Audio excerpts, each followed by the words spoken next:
என் நூல்காட்சி என்பர்களுக்கு நாம் இப்போ அழகான பாடல் உண்டுங்க. மனிதன் என்பவன் தெய்வமாகடம் வாரி வாரி வழங்கும் போது வள்ளலாகலாம் அப்படிம்பாரு. வாரி வாரி வழங்கும் போது வள்ளலாகலாம். அப்போ நீ கொடுத்து கொண்டிருப்பது உன்னோட கடமை. இப்போ நிறைய பேர் சொல்றாங்க, இப்ப நம்ம உருவ வழிபாட்டுக்கும் உள்ள வழிபாட்டுக்கும் கொஞ்சம் வித்தியாசம் இருக்கு. இப்ப நீங்க சிவலிங்கத்துக்கு முன்னாலேயோ அல்லது எந்த கோயில் இந்து கோயிலையும் நீங்க பாத்தீங்கன்னா நந்தின்னு ஒரு பாட்டு கொடுத்துருப்பாங்க. அந்த நந்தி பாத்தீங்கன்னா ஒரு மாடு உட்கார்ந்து இருக்கிற மாதிரிதான் இருக்கும். ஆனா நீங்க நந்திக்கு இவர் விளக்கம் தருகிறார். என்ன நந்தி அப்படிங்கிறதுக்கு விளக்கம் தர்றாருன்னா, நல்ல குரு அப்படிங்கிறார். நந்தி என்பவர் நல்ல குரு, நமக்கு வழிகாட்டுனர், நம்மை வழிநடத்துபவர்கள் அப்படிங்கிறத இந்த செய்யுள் சொல்லுகிறார். நல்ல கேள்வி. நந்தி என்பவர் இவர் அப்படி சொல்றாரு. அதாவது இவர் யார் அப்படின்னு கேட்டீங்கன்னா, ஒவ்வொரு மணித்துளிகளையும் நல்ல கேளுங்க, ஒவ்வொரு மணித்துளிகளையும் அவர் தன் நோக்கத்துக்காக பயன்படுத்தி அதை பலன் பெற்று அதை மனித குலத்துக்கு தருபவர் அப்படிங்கிறார். ஒவ்வொரு மணித்துளிகளையும் தனக்கு பயன்படுத்தி கொண்டு அந்த பயனின் விளைவை பொதுமக்களுக்காக தருபவர். எப்படின்னு கேட்டீங்கன்னா, இதுல இன்னொரு செயலம் ஒண்ணுங்க. ஒவ்வொரு உணர்வு மனிதனையும் காலம் பயன்படுத்திக் கொள்ளும். நல்லா கேளுங்க, காலம் பயன்படுத்திக் கொள்ளும். ஆனால் ஒவ்வொரு அறிவாளியும் காலத்தை பொன்போல பயன்படுத்துவார். இப்ப காலத்தை பொன்போல பயன்படுத்துபவன் என்ன ஆகிறான் என்றால், பொன்னால் புரிந்திட்ட பொற்றடையன. அவன் ஒவ்வொருவரும் காலத்தை பொன்போல பயன்படுத்துகிறான். ஆனால் உணர்வு மனிதனை காலம் பயன்படுத்திக் கொள்ளுகிறது. உணர்வு மனிதனை காலம் பயன்படுத்திக் கொள்ளுகிறது. பொன்னால் புரிந்திட்ட பொற்றடையன பின்னால் பிறக்க இருந்தவன் பேர் நந்தி. என்னடான்னு கேட்டீங்கன்னா, இங்க பாருங்க, ஒரு அழகான செய்யுளிலும் கூட உண்டு. என்னன்னா, ஒரு கண்ணதாசன் சொல்லுவாரு, எப்படின்னா, மண்ணில் மறைந்து மனங்களில் வாழும் பேறு பெற்றவர்களாக மாண்டு கிடக்கும் மனிதன் வேண்டி மறுபடி எழலாமா அப்படின்னு ஒரு கேள்வியை கண்ணதாசன் போடுவார். மாண்டு கிடக்கும் மனிதர் மேனி மறுபடி எழலாமா? எழ முடியும் என்று சொல்லுகிறது இந்த இது. இங்கே மண்ணில் மறைந்து விட்டான், ஆனால் மனங்களில் வாழும் பேர் வருகிறார். ஐயா, அம்மா அப்பா ஒண்ணு சேர்ந்துட்டாங்க பாருங்க. சிலர் குழந்தைய பறக்க மாட்டேங்க. ஏன் தெரியுங்களா உங்களுக்கு? அது காரணம் சைக்கோட்ரிக் செல்னு ஒரு செல் இருக்கு. அதாவது அந்த சைக்கோட்ரிக் செல்லுன்னு ஒரு செல்லு வந்ததுனாலதான் அந்த அம்மா அப்பா இணைஞ்சு முதலில் வந்த செல்லுக்கு பேர் ஸ்டெம் செல்லுன்னு பேரு. அந்த ஸ்டெம் செல்லோட சைக்கோட்டிக் செல் சேர்ந்துனா தான் நீ அம்மா வயிற்றிலேயே ஒரு உயிரணுவாக நீ பிறக்கிறாய். கேளுங்க, அதுதான் வளர்கிறது. அது வளர்ந்து கொண்டு என்ன பண்ணுதுன்னா, முதல்ல அம்மாவை படிக்குது, அப்பாவை படிக்குது. கேளுங்க, அம்மாவை படிக்குது, அப்பாவை படிக்குது. பின்ன வெளி உலகத்துக்கு வந்ததுக்கு பின்னால என்னங்க, சொந்தங்களை படிக்குது, உறவுகளை படிக்குது, ஊர் உலகத்தை எல்லாம் படிக்குது. அப்படி படிக்கிற மனிதன் என்ன ஆகிறான்? பொன்னால் புரிந்திட்டு பொற்றடையன. அப்படி வாழ்ந்துட்டானா சரி. சில மனிதர்களை மட்டுமே நான் மறக்கவே மாட்டேங்கிறோம். காலம் கடந்தும் கூட மறக்க மாட்டேங்கிறோம். சில மனிதர்களை வெறுக்கிறோம். அந்த வாழ்ந்த மனிதர்களையும் சிலரை வெறுக்கிறோம். சிலரெல்லாம் வாழ்த்துக்கிறோம், வணங்குகிறோம். அப்படி வாழ்த்தி வணங்குகிற உலகம் நம்ம பார்க்கிறோம். பின்னால் பிறக்க இருந்தவன் பேர் எப்படின்னா, இந்த வாழ்வாதாரத்தை நான் எப்படி வாழ்க்கையை நடத்துவது என்று நினைக்கும் பொழுது பாருங்க, எத்தனைதான் நீங்க பாடுபட்டாலும் நீங்க பாருங்க, எல்லா வகையிலும் ஓடி ஓடி உழைத்தாலும் கூட என்ன நடக்குன்னா, அவன் ஒரு அழகான செய்தி இங்கே உலகத்துக்கு தருகிறான்.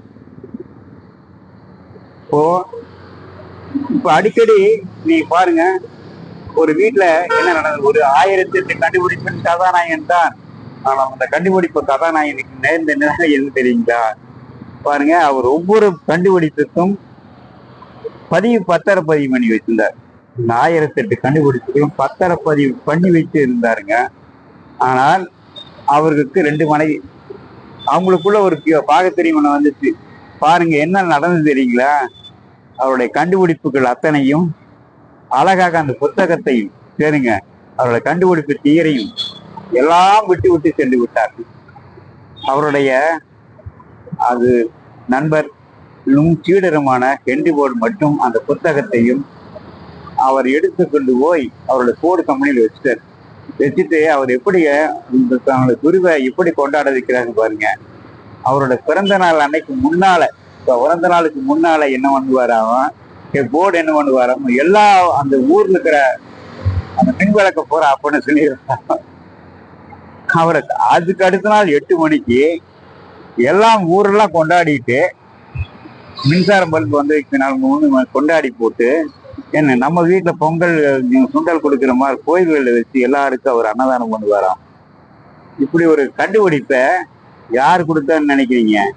அந்த பிள்ளைகள் கொடுக்கலீங்க, அவருடைய போர்டு, அவருடைய சீடரான போர்டு. அந்த போர்டு என்ன எப்படி நண்பரானார்? அவர் முதல்ல ஒரு பெட்ரோல் இன்ஜினை கண்டுபிடிச்சு, ஐயா இப்படி ஒரு இன்ஜினை கண்டுபிடிச்சிருக்கு ஐயான்னு கொண்டு போய் கொடுக்குறாரு. சபாஸ் இளைஞரே சபாஸ் அப்படின்னு சொல்லி அவர் தட்டினாருங்க டேபிள். அந்த டேபிளை கூட அவர் விட்டு வைக்கிறீங்க. இன்னைக்கு வரைக்கும் அந்த போர்டு கம்பெனி நினைவிடமாகுது. அப்படி என்றால் இவர் யார்? இவர் ஒரு குரு. ஒன்னால் புரிந்த ஒவ்வொரு உழைப்பையும் கண்டுபிடி.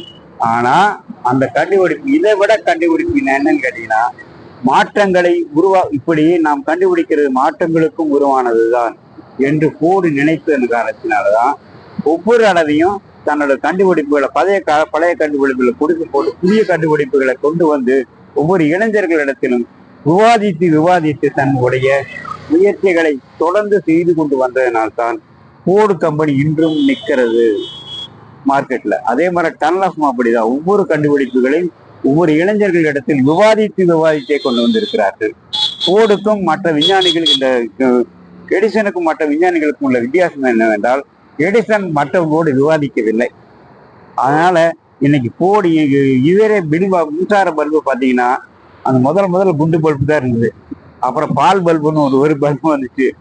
அதுல நியான் கேஸ்ன்னு ஒன்று வச்சாங்க, கால்சியம் பாஸ்பேட்னு ஒரு இது வச்சாங்க. அதுக்கு அடுத்ததாக திரும்பி நீங்க பாத்தீங்கன்னு வச்சுக்கோங்க, LED light emitting control, lighting emitting diode அப்படின்னு கொண்டு வந்தாங்க. இந்த லைட் எமிட்டிங் டயோடு, இப்படி துணை கண்டுபிடிப்புகள் எல்லாம் அவரை சார்ந்த மற்ற நிறுவனங்கள் செய்தது. அதனுடைய விளைவு என்னவென்றால், இப்பொழுது ஒவ்வொருவரும் எப்படி வாழ வேண்டும், தன் கண்டுபிடிப்பை எப்படி பயன்படுத்திக் கொள்ள வேண்டும் என்று சொல்லுகிறது. அந்த வகையில் இந்த இவர்களை குருநாதர்களாக ஏற்றுக்கொள்ளும் பொழுது தொழில்துறையில் நீங்கள் முன்னணியில் நிற்பதற்குரிய வாய்ப்புகளை இது தருகிறது. சொன்னால் புரிந்திட்ட பொற்றடையன. ஒவ்வொரு மணித்துளிகளும் சரியாக பயன்படுத்தி கொண்டவர்கள். ஆனால் அவர்கள் மறைந்து போலாங்க. ஆனால் அவர்கள் தத்துவங்கள் மறைந்து போனதா? அவர்களுடைய தத்துவங்களோ தொழில்நெறி கொள்கைகளோ மறையவே இல்லை. பின்னால் பிறக்க அந்த எதில வாழ்றான், அந்த தத்துவத்தில் தான் அந்த மனிதன் வாழ்ந்து கொண்டு இருக்கிறார். அவன் சொந்தக்காரர்கிட்ட அல்ல, ஊர் உலக மக்களிடத்தில் அத்தனை பேரிடத்திலும் வாழ்ந்து கொண்டு இருக்கிறார். அப்போ அவனுடைய தத்துவங்கள் வாழ்ந்து கொண்டு இருக்கிறது இல்லைங்க. அதுதான் தொழில் நெறியாக மக்களுக்கு வாய்ப்பளிக்கிறது. பின்னால் பிறக்க இருந்தவர் பேர் நந்தி. அவர் சொல்லாருங்க, திருமலை சொல்லார், என்னால் சொல்லப்படும் என் இறைவன்.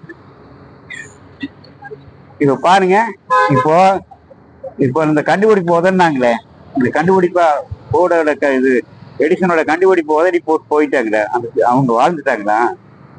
பெண்ணால் தன்னால் சொல்லப்படுவார் இல்லைக்கா? அவர்கள் யாரும் வணங்க மாட்டாங்க, புரியுங்களா? ஆனா போய் மற்றவங்க இப்ப போர்டு வணங்குறாரு.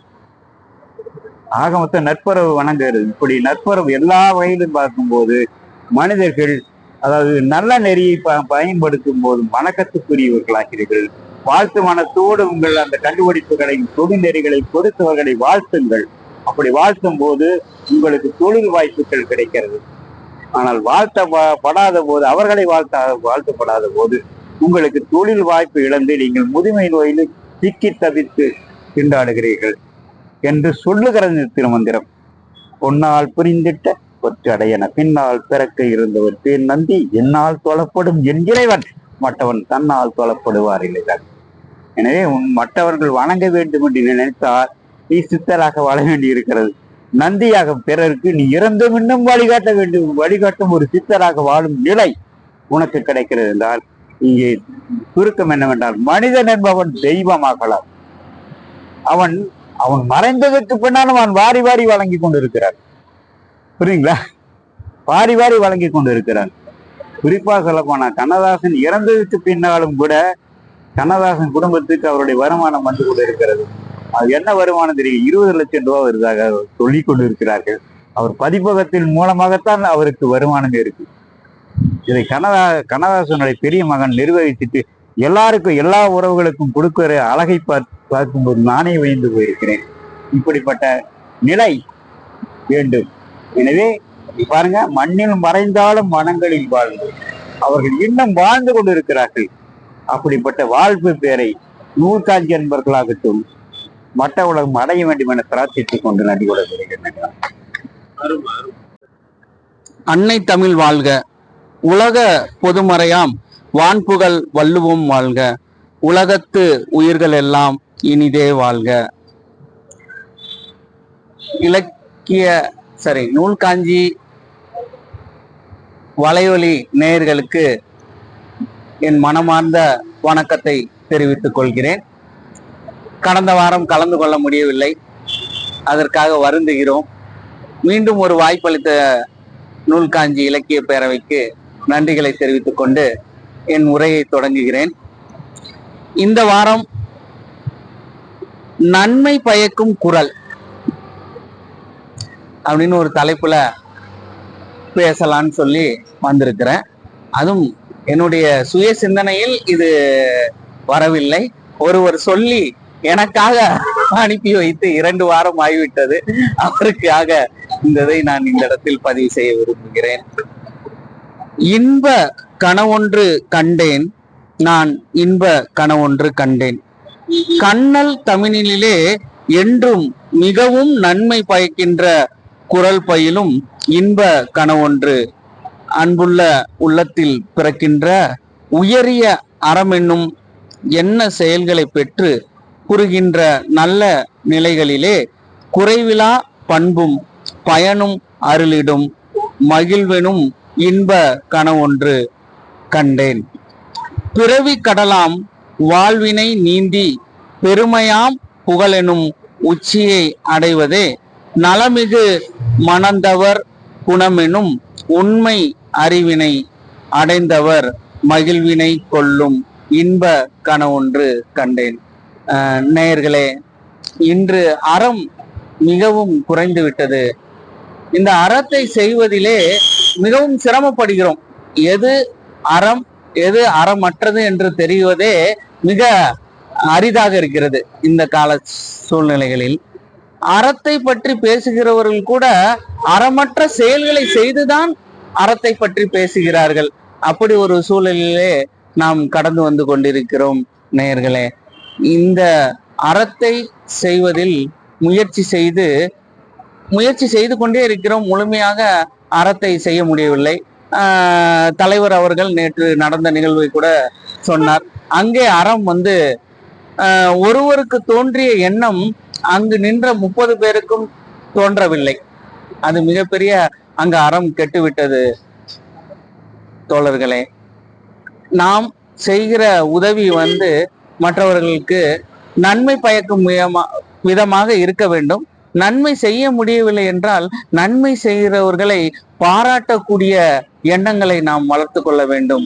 இந்த இரண்டும் நம்மளே இருந்தால் அது மிகவும் அருமையான நம்ம வாழ்க்கைக்கு இருக்கும். நம் இளைய தலைமுறை நம் பிள்ளைகளுக்கு நாம் சொல்லி கொடுத்து இந்த மாதிரி நன்மையான செயல்களை செய்ய சொல்லி நம் வளர்ப்போம், வாழ்வியலை கடந்து செல்வோம். எனது மகனுக்கு நான் தினந்தோறும் சொல்கின்ற விதம் இதுதான். மகனே, நான் ஒரு மாற்றுத்திறனாளி. நான் நன்றாக இருந்தேன் என்றால் ஒரு இருசக்கர வாகனத்தில் ஒரு ரோட்டு கடந்து போய்கிட்டு இருக்கும் போது திடீர்னு ஒரு விபத்தோ இல்ல ஒரு போக்குவரத்து நெரிசலோ இருந்தால் நான் ஓரமாக வாகனத்தை நிறுத்தி விட்டு அதை சரி செய்து விட்டு தான் போவேன். அது என்னுடைய எண்ணம் இப்ப இருக்கிறது. ஆனால் நான் உடலால் அதை செய்ய முடியாத சூழல். என் எண்ணம் நிறைவேற உன்னிடம் நான் சொல்கிறேன். கடந்து செல்லும் போது இப்படி ஒரு நிலை ஏற்பட்டால் நீ உன் வாகனத்தை நிறுத்திவிட்டு அங்க சரி செய்ய முடிகிற வரை சரி செய்து விட்டு நீ கடந்து செல்லலாம். அதுதான் நாம் கற்றுக் கொடுக்கிற ஒரு செயல் அப்படின்னு இது தினந்தோறும் என் மகனுக்கு ஏதாவது ஒரு வகையில நான் சொல்லிக் கொள்கிறேன் நேயர்களே. தங்களுடைய உற்றார் உறவினர்களுக்கும் நல்லதையே சொல்லிக்கொண்டு நாம் பயணிப்போம். ஒரு சில வார்த்தைகள், அதாவது தமிழில் பிற மொழி சொல் கலந்துதான் நாம் பேசுகிறோம். அதில் தமிழ் வார்த்தைகளுக்கு பிற மொழி சொல் கலந்த அந்த வார்த்தைகளை உங்களோடு பகிர்ந்து கொள்வதில் பெருமிதம் கொள்கிறேன். அங்க சேஷ்டை அப்படின்னு நம்ம பிறமொழி சொல்ல சொல்றோம். அது வந்து உறுப்பு வழி குறும்பு, உறுப்பு அசைவு அப்படின்னு தமிழில் இருக்கிறது. அங்கத்தினர் அப்படின்ற அந்த வார்த்தைக்கு உறுப்பினர் அப்படின்ற ஒரு தமிழ் உண்மை தூய தமிழ்லே உறுப்பினர் அப்படின்றது. அங்க பிரதட்சணம் அப்படின்ற அந்த வடமொழி சொல்லுக்கு நம் தமிழ் சொல் உடம் வளம் வரல், உடல் உருண்டு வேண்டல். இந்த இரண்டு வார்த்தைகளே நம் தமிழில் நாம் பார்க்கிறோம். அங்கம் உறுப்பு உடல், அங்க வஸ்திரம் மேலாடை, அங்க ஹீனம் உறுப்பு கேடு, உறுப்பு குறை, உறுப்பு முடம், அங்க ஹீனன் உறுப்பு கேடான், முடவன், அங்காரன் செவ்வாய் நெருப்பு, அங்கி நீளுடை, அங்கி கரணம் உடன்படுகை. இப்படியாக 10 வார்த்தைகளை எனக்கு தமிழமுதம் ஐயாசாமி அவர்கள் வந்து அனுப்பி நூல் காஞ்சி வலைவலியிலே எனது சார்பாக நீங்கள் பேச வேண்டும் சொல்லி சொன்ன வார்த்தைகளால் நான் உங்களோடு அதை பகிர்ந்து கொண்டேன். மகிழ்ச்சி அடைகிறேன். இது போன்ற ஒரு வார வாரம் எழுதி முத்தமிழ் அரங்கத்திற்கு ஜெராக்ஸ் காப்பி அதில் தமிழ் பதிவு எடுத்து கொடுப்பது வழக்கம். அது சென்னை சென்ற காரணத்தினால் அது செய்ய முடியவில்லை. எனக்கு புலனத்தில் அனுப்பி அதை பேச சொல்லி இது பண்ணாங்க. அதை பேசினேன். உங்களோட கலந்து கொண்டதுல மகிழ்ச்சிங்க. நன்றி. நூல்காஞ்சி ரசிகர்கள் அனைவருக்கும் மாலை வணக்கம் சொல்லிக்கொண்டு, இன்று கவியின் தலைப்பு வெற்றியின் ரகசியம்.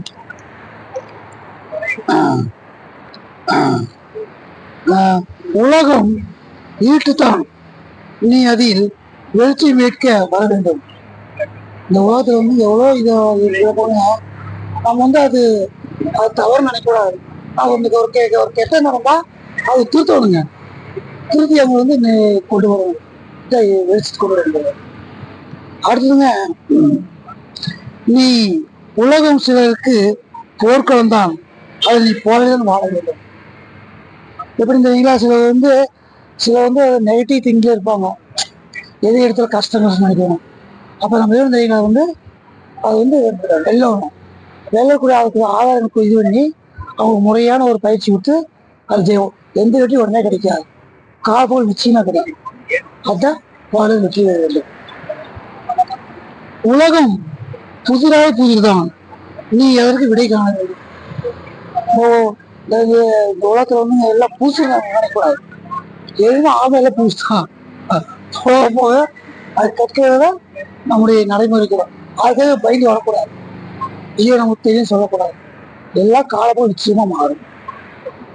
அதுதான். அப்புறங்க, உலகம் போட்டியில் இருந்துதான், நீ திறமையாக வாழ உன்னை தயார்படுத்த வேண்டும்.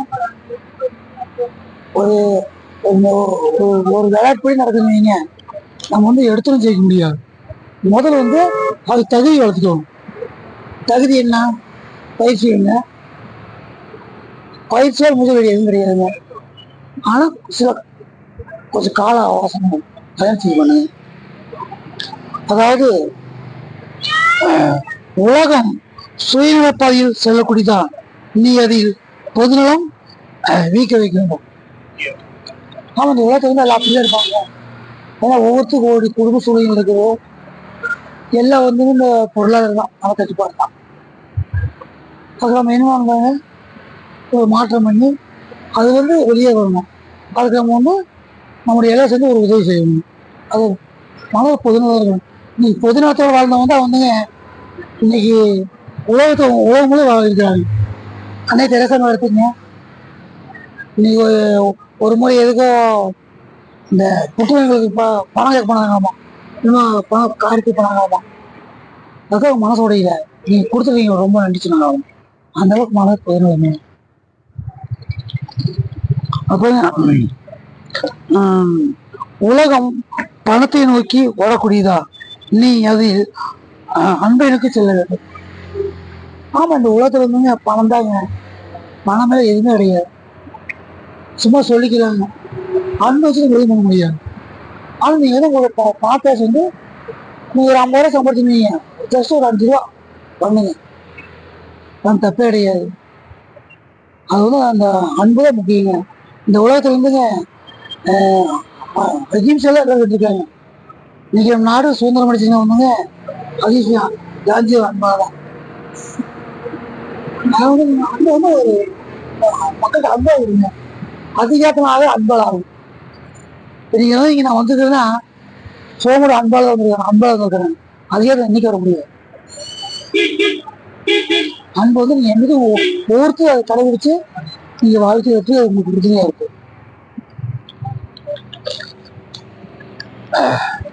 உலகம் சண்டை சச்சரவுகள் நேர்ந்தால் நீதியில் சமாதானப்படி காட்ட வேண்டும். எந்த ஒரு உலகத்தை எந்த ஒரு என்ன போர் நடந்தாலும் செய்யுங்க, அது சமாதானம் இருக்குது. அது வந்து பேச்சுவார்த்தை கூட காண முடியும். அந்த பேச்சுவார்த்தை கண்டது வந்து நீங்க வந்து உலகத்துல எல்லா நாட்டிலும் வந்து பேசுறாங்க. ஏன்னா நமக்கு வந்து சண்டை வந்து தீர்வாகாது இருக்குந்தாங்க. அதாவது சமாதானம் நிச்சயம், சமாதானத்துக்கு என்னைக்கு ஒரு தீர்வு காண முடியும், அது முக்கியம் பேச்சுவார்த்தை தான். இன்னைக்கு ஈரானுக்கு அமெரிக்கா நடந்தப்போ அது வந்து பேச்சுவார்த்தை தீர்த்தினாங்க. அந்த இது வந்து நம்ம எல்லாரும் ஒவ்வொரு மனிதனும் கடைபிடிக்கிறோம். உலகம் ஜாதி மதங்களால் கோபங்கள் ஆனதான், சகல உணவை காட்ட வேண்டியது காட்டணும். இன்னைக்கு வந்து எனக்கு எதிர்க்க ஜாதி வந்தாங்க, ஏன்னா அது பின்னாடி ஒன்று நின்று அவங்க வந்து தலைவர் இருக்கிறாங்க, அதை வச்சு அவங்க அந்த ஓட்டுக்குழு வாங்கி அவங்க வந்து அரசியல் வந்து நுழையிறாங்க. ஆனா அந்த மாதிரி அரசியல் தலைவர் நம்ம வந்து அவங்க எப்ப நான் பின்னோக்கி சொல்ல வேண்டாம். எல்லாம் இந்த சகோதரம் ஒண்ணு வேணுங்க. இன்னைக்கு வந்து நம்ம விஜயர்கள் வந்து இன்னைக்கு ஜெயிச்சிருக்காங்க, ஒரு கிறிஸ்தவர் தாங்க. ஆனா இன்னைக்கு வந்து இந்துக்கள் முஸ்லிம் எல்லாம் ஏமாந்தாங்க இல்லைங்களா. அவர் சொன்ன சில வார்த்தைகள் தான், லஞ்சத்தை ஒழிப்பு, ஊழலுக்கு எதிராக நிற்பு, உங்கள் குடும்பத்தில் அண்ணன் தங்கை எல்லாரும் ஒற்றுமை இருப்பேன் அப்படின்னு சொன்னாங்க. அந்த ஒரு வார்த்தை வந்து ஏமாக்காம இருக்காங்க. அது வந்து அவர் வந்து நிச்சயமா அது வந்து அவர் ஆட்சி கூட பார்க்கணும். ஏன்னா கடைசியில நம்ம வார்த்தை கூட அவங்க வந்து ஊழலுக்கு வந்து என்னைக்கு இது வரக்கூடாது, அப்படி அவங்களுக்கு நிச்சயமா பின்பற்றணுங்க. அப்படி நிச்சயமா அவங்க பின்பற்றாமன்னா நிச்சயமா மேல இருக்கலாம். அவர் ஏமாற்ற முடியாதுங்க. மனித கோட்டத்துக்கு வந்து வாய் இருக்குது, ஆனா ஆண்டவ கோட்டத்துக்கு வாய் தருது, அவர் உடனே தீர்ப்பளிப்பார். அதனால வந்து நம்ம வந்து ஜாதி இருப்போம் என்ன செய்ய வேண்டாம், சகோதரத்தோடு வந்து வேணுங்க. இன்னைக்கு நம்ம இருக்க வந்து எல்லாரும் ஒரு இதுங்க, அதுக்கு என்ன வேணுங்க, அன்புதான், அந்த நம்பிக்கை தான். அதாவது வந்து என்னைக்கு அது சுயநலத்துல வாழக்கூடாது, பொதுநலத்துல வாழக்கூடாது. இதுதான் உலகம் என்று தெரிந்து தகுந்தவர்கள் உன்னை மாற்றிவிடு. ஆமா, இன்னைக்கு உலகம் இருக்குன்னா வந்து அதையும் நல்லதுக்கு தான் மாற்றணும். ஒரு 100 ரூபாய்க்கு 50 வந்து போதைகளுக்கு அடிமை. நமக்கு வந்து ஒரு நல்ல சொல்லிங்க நிச்சயமா மாற்றணும். அப்போ வந்து நம்ம ஒருத்தர் மட்டும் நல்லா இருக்கக்கூடாது, நம்ம சமுதாயம் நல்லா இருக்கணும். சமுதாயம் நல்லா இருந்தாங்க நம்ம வீடு நல்லா இருக்கும், நாடு நல்லா இருக்கும்.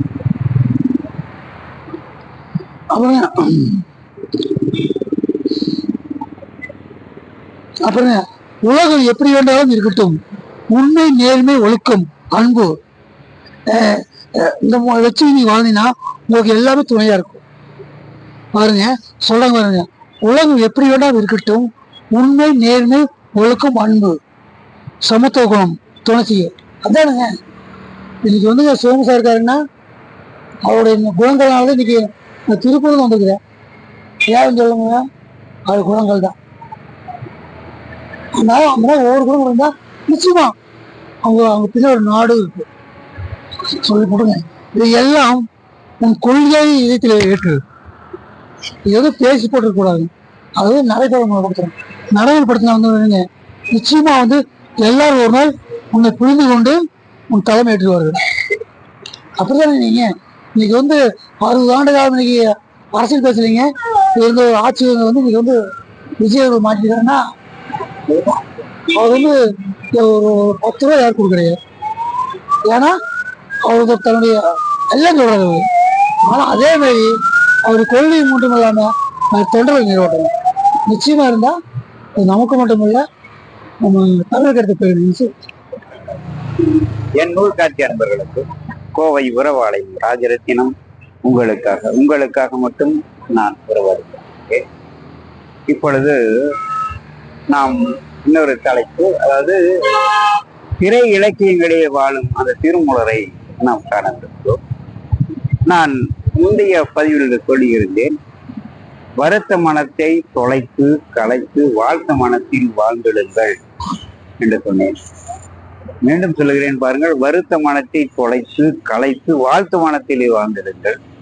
அந்த வாழ்த்து மனத்திலே உங்கள் உடலொங்கும் மனத்தை வாழ வைத்தால் நம்முடைய வாழ்வு எல்லா வாழ்வும் இனிமையாக இருக்கும் என்பதை நான் உங்களுக்கு சொல்லிக் கொள்கிறேன்.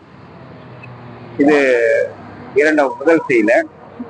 இந்த வருத்த மனம் உள்ளவர்கள் நம்ம என்ன பிடிக்குதுன்னு பாருங்களேன். அவங்களுக்கு எப்படின்னா, மனிதன்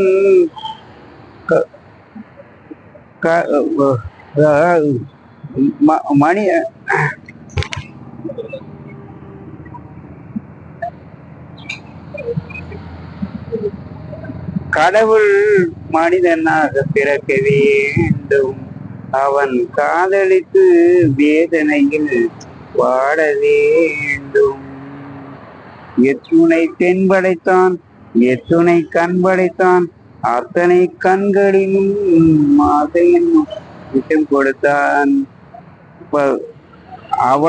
அவனை இழுத்து வந்து ஆசையில் மிதக்க வேண்டும், ஆடுடா ஆடு என்று பார்த்திருப்பேன். பாவியவன் ஆசையில் மிதக்க விட்டு பாடுடா என்று பாட விட்டு பார்த்திருப்பேன். அவன் சொல்லுவான் கடைசியில அப்படி பார்த்திருப்பேன் அப்படிங்கிற ஒரு வன்மத்தை அவன் சொல்கிறான் பாருங்க. ஆசையில் மிதக்க விட்டு பாடுடா என்று பாட விட்டு பார்த்திருப்பேன், ஆடுடா என்று ஆட விட்டு பார்த்திருப்பேன் என்று ஒரு வன்மத்தை இங்கே விதைக்கிறான். ஆண்டவனுக்கே விதைக்கிறான் பாருங்க. இவன் துன்பப்பட்டது பார்த்தா ஆண்டவனையும் துன்பப்பட சொல்றான். சரி, ஏன் இவ்வளவு வன்மம்? அப்படி என்றால் அத்தனை கண்களிலும் ஆசை என்னும் விஷம் கொடுத்தானாம். அப்புறம் எத்தனை பெண் படைத்தான், எத்தனை கண் படைத்தான், அத்தனை கண்களிலும் ஆசை என்னும் விஷம் கொடுத்தான். பாவியவன் பட்டதே போதும் என்பான் என்று சொல்கிறார். இப்போ நான் கேட்கிறேன், இப்போ அன்னை தெரசா என்ற பெண் உங்களுக்கு பெண்ணா தெரியலையா? ஐயா 78 டெசிபிள் வழியை தாங்கின இந்திரா காந்தி மாதிரி செத்து போயிட்டாங்க. 92 டெசிபிள் வழியை தாங்கின அம்மா உயிரோடு இருக்கிறாங்க. உன்னை பெற்ற அம்மா, அந்த வழியை தாங்கின அம்மா உன்னை பாரூட்டி சீராட்டி வளர்த்துனாங்களே, அந்த தாயார் உனக்கு தாயாரா தெரியலையா? கருணையுள்ள தாயாரா தெரியலையா என்று ஒரு கேள்வியை போட்டு பாருங்க. இந்த பாடல் காணாமல் போய்விடும். சரிங்களா? ஆனா இவன் என்ன செய்ய வேணும் அப்படின்னு கேட்டீங்கன்னா, இன்னொரு பாடல் இருக்கே, நல்ல பாடல், அருமையான பாடல். என்னன்னா, நீ எந்தன் கோயில் நான் உந்தன், அதாவது அது நீ எந்தன் கோயில் நான் உந்தன் தெய்வம், தெய்வத்தின் முன்னே நீயும் நானும் வேறல்ல, உன்னை காணாத கண்ணும் கண்ணல்ல, உன்னை எண்ணாத நெஞ்சும் நெஞ்சல்ல, நீ இல்லாமல் நானும் நான் அல்ல, நீ எந்தன் கோயில் நான் உந்தன் தெய்வம், தெய்வத்தின் முன்னே நீயும் நானும் வேறல்ல. இந்த பாடலை தயவு செய்து சொல்லுங்க. இந்த வீடுகள் இந்த 2 பாடலுக்குள்ள வித்தியாசத்தை ஒரு ஒரு பேப்பர்ல எழுதி வச்சு வேற்றுமையுள்ள ஒவ்வொரு உறவுகளிடத்திலும் வைத்து விடுது.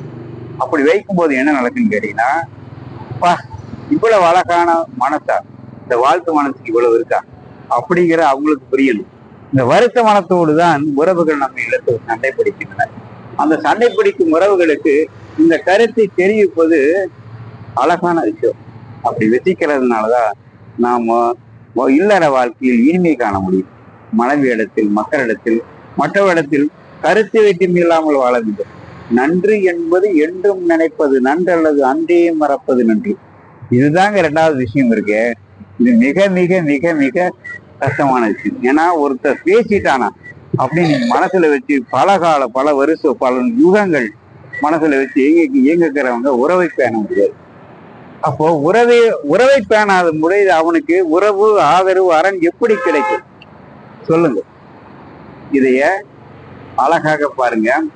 ஒன்றனன் நாம் எப்படி வாழணும் அப்படிங்கிறது திருமூலர் சொல்ல. ஒன்றனன் ஐயா, முதல்ல நம்ம உறவுகளிடத்தில் ஒன்றி வாழ வேண்டும், அர்ப்பணித்து வாழணும், உறவுகளை பேணி வாழ வேண்டும், நட்பா வாழணும், அன்பா வாழணும். இதைத்தான் ஒன்றனன் என்கிறார். இரண்டனன் அப்போ அவனுடைய பாருங்க வேற்றுமை கருத்துக்களை ஒத்த கருத்துக்களாக மாற்றுங்கள். இல்ல இன்னலை இனிமையான கொள்ளின் ஒன்னார் விளையும் சிறப்பு என்று வள்ளுவனே சொல்லி இருக்கும் போது அந்த இன்னலை இனிமையாக்க தெரிந்து கொள்ளுங்கள். ஆக மொத்தம் வருத்த மனத்திலிருந்து வாழ்த்து மனத்துக்கு வாருங்கள் என்றெல்லாம் சொல்றது. நின்றனன் இரண்டினில் இரண்டினில் நின்றன் மூன்று நின்றனன் மூன்றில் அப்படிம்பாரு. அப்போ என்ன ஆகுனா மூன்றில் நிக்கணும். எப்படி நாம எதை கொடுத்தாலும் கொடுக்கல் வாங்கல் சமநிலை பதிவு செய்யும் போது நட்பு கிடைக்கிறது. கொடுக்கல் வாங்கல் சமநிலை பதிவு நட்பிலே இல்லாத போது, அது சமநிலை இல்லாத போது அங்கே பகை பிறக்கிறது. என்னை நல்லாக புரிந்து கொள்ளுங்கள். எனவே நின்றனன் மூன்றில் நான் குணந்தார். ஐயா 4 வகையான மனுஷர்கள் இருக்காங்க. இப்போ காதல பாருங்க, என்னன்னா ஒத்து வராத காதலை வைத்திருக்கிறார்கள், பொருள்பற்று காதலை வைத்திருக்கிறார்கள். பொருள்பட்டு காதலை மட்டுமல்லங்க, இந்த அருள்பட்டு காதலில் வாழ தெரிந்தவர்கள் மட்டுமே வானவர்களாக வாழ முடிகிறது. அவர்கள் தான் அர்த்தனால் ஈஸ்வரிகள் என்று சொல்கிறார்கள். எனவே 4 உணர்ந்தான். 5 வென்றனன். ஐயா, நம்முடைய மெய் வாய்க்கண் மூக்கு செவி என்ற அந்த 5 புலன் உறுப்புகளை உடலால் வியர்வையால் வேக வைக்க தெரிந்திருக்க வேண்டும். அப்படி தெரிந்திருக்க வேண்டும் போது நம்முடைய உள்ளுறுப்புகள் அத்தனையும் மண்ணீரல் கல்லீரல் நுரையில் இருதயம் அந்த சிறுநீரகம் என்பது 5 ஒற்றுமையாக வாழ செய்யும். இந்த பதிவை எப்படி செய்வது என்று மூளையில் பதித்துக் கொள்ள வேண்டும் என்பதை புரிந்து கொள்ளுங்களாம். அப்படி புரிந்து கொள்ளும் பொழுது நம்முடைய மனசு 5 வென்றனன், 6 விரிந்தனன். 6 பண்புகள் இருக்குது. ஆசை, கோபம், ஏக்கம், தேக்கம், சோம்பல், வறுமை. இந்த 6 பண்புகளை நம்ம விரிச்சுக்கணும். எப்படி விரிக்கணும்னா கொள்கை, பொறுமை, உழைப்பு. அந்த கொள்கை, பொறுமை, உழைப்புக்கு அடுத்ததாக நம்ம என்ன பண்ணணும்? கொள்கை, பொறுமை, உழைப்பு, கால கணக்கீடு, செயல், சுறுசுறுப்பு, அப்புறம் பொருளீட்டல். இந்த 6 வகைகளில் உங்களை நீங்கள் மாற்றிக்கொள்ளவில்லை என்றால், பாலில் விரியவில்லை என்றால் நமக்கு அது எப்படி கிடைக்கும்? அந்த நான் ஒண்டி போற அந்த அன்பு, பாசம், நேசம் எப்படி கிடைக்கும்? 6 விரிந்தனர், எழும்பர் சென்றனர். 7 வகையான மனிதர்கள் இருக்கார்கள் பாருங்க. உணர்வுபூர்வமானவர்கள் மாலங்கன். அப்போ இந்த உணர்வுபூர்வமானது என்ன ஆகிறான்னா இந்திரனாக இருக்கிறான். இந்திரன், சோமன் சுறுசுறுப்பானவன் தான். ஆனா சுறுசுறுப்பான இந்த 3 பேருமே பொருள்பட்டார்களாக இருப்பார்கள். மிகப்பெரிய கோடீஸ்வரராக கூட வாழ்ந்துருவாங்க. ஆனால் அவர்கள் வருத்தப்படாமல் இருக்க மாட்டார்கள். இது பொருள்பட்டு சாதனையாளர்கள். அதுக்கு அடுத்த சாதனையாளர்களாக இருப்பவர்கள் யார் என்றால் பாருங்க, வியாக்கிரமர். நல்லா கேளுங்க, வியாக்கிரமர். அப்புறம் பதஞ்சலி. அப்புறம் பதஞ்சலியாக இருப்பவன் என்ன பண்றான்னா பாருங்க, வியாக்கிரமர், பதஞ்சலி, கஞ்சமலையமான். அப்புறம் 2வது இந்த பதஞ்சலி இப்படி ஒரு 4 வகை காலங்கி என்பார். காலத்தை வென்று வாழ்ந்தவர்கள் என்று. இந்த 7 வகையில் இந்த மனிதர்கள் வாழ்ந்தேதான் தேர வேண்டியிருக்கிறது. 8ஆம் நிலை என்றால் நியமம் என்பது அவர்களுடைய பண்பு. அந்த பண்பிலே நியமம் என்பது அந்த பண்பிட ஒரு கொள்கை இருக்க வேண்டும். அப்போ நியமம் எண்ணிலா ஆதனம். அதற்கு என்ன பண்ணும்? கடினமான உழைப்பு அங்கு தேவைப்படுகிறது. உழைப்புகள் பலவிதம். அந்த உழைப்புகளின் வரும்போது அந்த உழைப்பு நமக்கு அருளோடு, அதாவது பொருளை ஈட்டி அருளோடு கொடுக்க வேண்டிய கட்டாயத்தில் இருக்கிறோம். அப்படி கட்டாயத்தில் இருக்கும்போது நியமம் எண்ணில் ஆதனம், நயம் ஒரு பிராணயம். நமக்கு நன்மையான அந்த மூச்சுக்காட்டை எண்ணும் போது நம்ம மனசு கட்டுப்படுதுங்க. காற்றை நீங்க வெளியிட்டு காற்றை இயல்பாக சுவாசித்துக் கொண்டு எண்ணங்கள் ஓடிக்கொண்டே இருக்கும். ஆனால் கும்பகம் செய்தாலோ அல்லது இது பண்ணினாலோ நமக்கு வந்து இதாகும். அப்போ பிரத்யாகாரம் நாம் வான்வழியில் இருந்து சான்றோர்கள் ஆண்டோர்களுடைய எண்ணங்களை, இந்த இல்லத்துக்குரிய எண்ணங்களை சுமந்து இப்போ திருமூலர் வழியிலேயோ வள்ளுவர் வழியிலேயோ நம்மை நாம் அர்ப்பணித்து வேலை செய்ய வேண்டும். என பிரத்தி ஆகாரம். அப்புறம் இது வந்து அடிக்கடி நாம் தியானிச்சுட்டு இருக்கோம். தியானம் பண்ணி அது ஒரு தவமாக செய்யும் போது நமக்கு அமைதி கிட்டுகிறது என்று இந்த திருமந்திரம் சொல்லுகிறது. எனவே இந்த திருமந்திரத்தின் வழியில் வாழும் போது, எனவே இன்னும் இப்பொழுதும் சொல்லுகிறேன் பாருங்கள், அழுகை மனத்தை கலைத்து தொலைத்து நாம் ஆனந்த மனத்துக்குள் வைத்து, நாம் உடலோம்பு மனத்தை வைத்து நாம் வாழும் பொழுது, அந்த பெரியோர்களுடைய உயர்ந்தவர்களுடைய எண்ணங்களின் வழியிலே வாழும்போது இல்லறத்தில் என்றும் இனிமை என சொல்லி நன்றியுடன் விடைகிறேன். நன்றி, வணக்கம்.